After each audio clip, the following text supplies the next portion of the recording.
Hi there, welcome back. Today we're going to talk about height control valves. In front of me I've got the rear height control valve of a Silver Shadow. Silver Shadows, they also had height control on the front suspension, but only on the early cars. They soon decided that it wasn't worth it, and most of the cars that had it fitted had it deleted. So most cars still have the height control in operation on the back, and I'm basically going to take you through what's inside the height control valve and what makes it work. So the idea is with a Silver Shadow that without having anyone loading up the car, so without putting extra weight in the car will sit at the correct height on its springs, so the height control shouldn't be in operation. So if your car's sitting too low, it's not because the height control is necessarily not working. It might be that it's not working, but the first thing you need to fix is the rear suspension settings without any hydraulic assistance. So you set the height correctly on the springs. I think they're supposed to have a full tank of petrol and a driver in the driver's seat, and it should sit at the correct height. And when you start putting more weight in the car and it brings it down, then the height control should come into operation and jack it back up. It's got two rams in the back of the car in the boot above the rear suspension struts, and pressure is fed into those rams and they push the suspension to jack it back up. These are the height control valves that determine how much pressure is sent to the rear rams. And what you have is this is mounted to the rear subframe, and you have a trailing arm. The suspension trailing arm has a link on it which connects to an arm on this shaft, and as the suspension arm moves up and down, it turns this arm. This arm, if you can see, has the central piece is off center, so as that moves it's like a cam. That moves this piston back and forth inside this chamber here. So this piston sits inside this chamber, and when the arm is turned by the suspension, it pushes this piston against this plunger here. And this plunger on the other side moves this little valve, and as that piston moves this valve, it lifts the valve and allows the pressure to come through here and back out the other side and into the rams to lift the car up. So when the suspension's not demanding anything from the hydraulics, this will be shut, and this chamber will just have a high pressure feed, and it won't go anywhere. It will just be seated by this valve. Then as you turn that shaft and the piston lifts that valve up, it allows the high pressure to flow through there and into the rams. So as you can see on this half of the height control valve, you have the high pressure. You got a plug there which is screwed in here. You have a high pressure feed in there, and your high pressure out to the ram is from here, which is on another plug.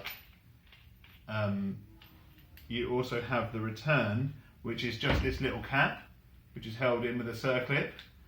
So the idea is this chamber here is just return. That should go straight back to the reservoir with no pressure, nothing major, because there's no blockages in the line. That just runs straight back to the reservoir.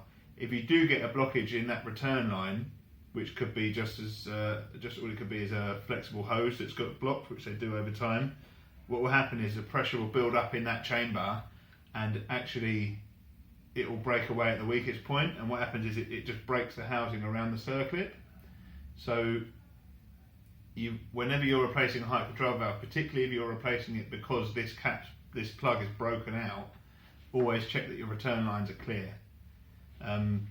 The other thing that can go wrong with these is the shaft that runs through the middle here.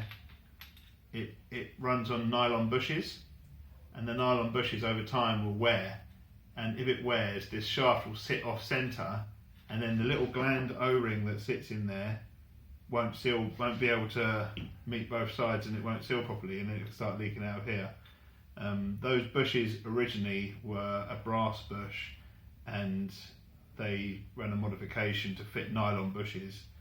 The nylon bushes, you have to actually cut a very small notch in the bush on the inside, and the reason for that is to equalise the pressure. So when it does start returning through this chamber, as it pulses, if there isn't a notch cut in the bush, it will actually try and push the bush out, and then the bush will push on the rubber seal and it will leak. So the idea is to notch that bush, which will cause an equal pressure either side of the bush and not force the bush out to the side. So these two chambers here are high pressure in, high pressure out, return, and what this one does is it switches the height control valve between slow height control and fast height control.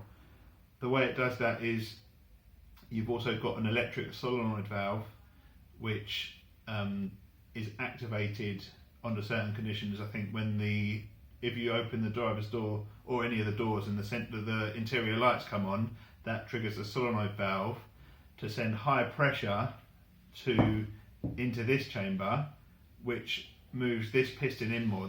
And you've got another piston in here, which affects how fast the pressure travels from the feed to the ram. So under normal height control, it will just it will sit in one position, and you won't get as much pressure.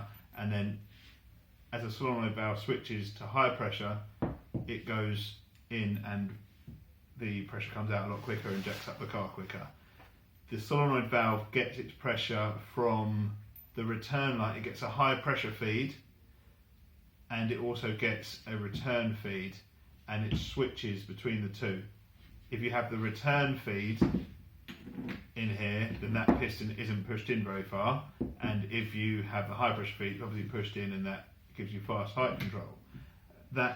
This plug here is actually shimmed, because obviously this will start pushing on the piston at a certain point, so that's shimmed. So you've got to make sure you put right amount of shims back in. The main thing I would say that goes wrong with these is the return lines getting blocked and the plug getting broken out, or the shafts wearing on the bushes and it leaking from the seals.